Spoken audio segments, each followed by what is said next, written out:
Okay, so I love this because literally I was thinking about making a video about haters and why we shouldn't like let them get to us and let their opinions, you know, control us. And a lot of people are always quick to be like, man, fuck those haters, da, da, da, da. Let me close by before I start cursing. People were always quick to be like, fuck the haters, and you know, just have like a very what's the word, like pugnacious attitude to them, and like a very combative, very like defiant attitude, which I love, right? Like I'd rather you be defiant toward your haters and be like, fuck you, I'm gonna do whatever I'm gonna do, than like let their opinions control you, right? However, let me backtrack. Okay, you shouldn't listen to what a hater gotta say, because haters, right? People that have negative opinions on you, like they're really just projecting their own insecurities, right? And you should never listen to the advice of somebody whom doesn't have the life that you want to have, and you should like and doesn't make people feel the way that you want to make people feel, right?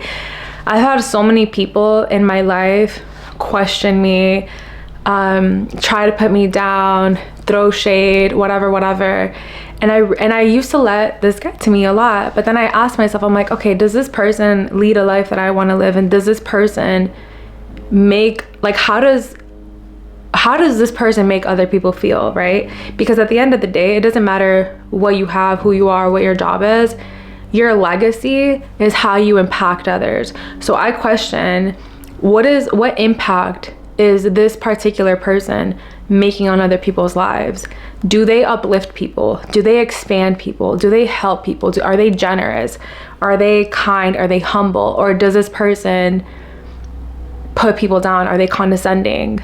Do they cause people to contract, etc., right? That's how I measure character. And if this person isn't somebody that I want to be like, or I don't want to make other people feel how this person makes people feel, and they don't understand the vision or whatever, then I'm not going to take advice from this person. I'm not going to let their criticism get to me. I'm just not. You know, like I've met people that have everything that I aspire to have, right? And these people are very kind and humble, and I'm like, dang, like I want to be like that. That's how I'm aspiring to be. So I'm gonna listen to them. Okay, a lot of people, when they reach a certain level of success, they become arrogant, and that's not the type of person that I want to be. I want to be successful, and I want to treat people with kindness no matter what, right? But on that road there, we're gonna have a lot of naysayers, a lot of people questioning our abilities, a lot of people instilling doubt and like calling us delusional and calling us crazy, or just encouraging us to be realistic and this, and the third. And sorry, I'm like super itchy right now, but you can't listen to those people, okay? And before we get to the this attitude of defiance and being like, fuck you have to, like, I would encourage you to take that like negative defiance, I guess, and understand that these people, and this is where the Bible verse comes in, that these people are operating from a place of insecurity, or a place of feeling inferior to, or they're just operating from a lack mindset, right? So I always like to encourage to treat everybody with kindness, right? Don't bend over backwards. Don't overexert yourself. Don't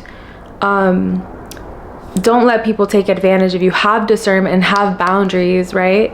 But don't let people's remarks propel you to operate from a bitter, like petty revenge type of standpoint, right? Like, do what you got to do what you want to do, because you love you and you love other people, or you want to become a better person, right? Whenever you're building, if you're doing things and you're planting seeds, and these seeds are like infused with a little bit of energy of bitterness or revenge, or like I'll show you or whatever, eventually like that's where you're gonna sow. So you don't want to do anything with with that type of intention, with that type of like foundation. Okay, so yeah. Okay, something that I wanted to add to the video, I'll probably put this in the last segment, but what I'm saying is like, we're all gonna have this sort of defense mechanism, and we all should have discernment, but we need to learn how to alchemize whatever negative comments that we're getting.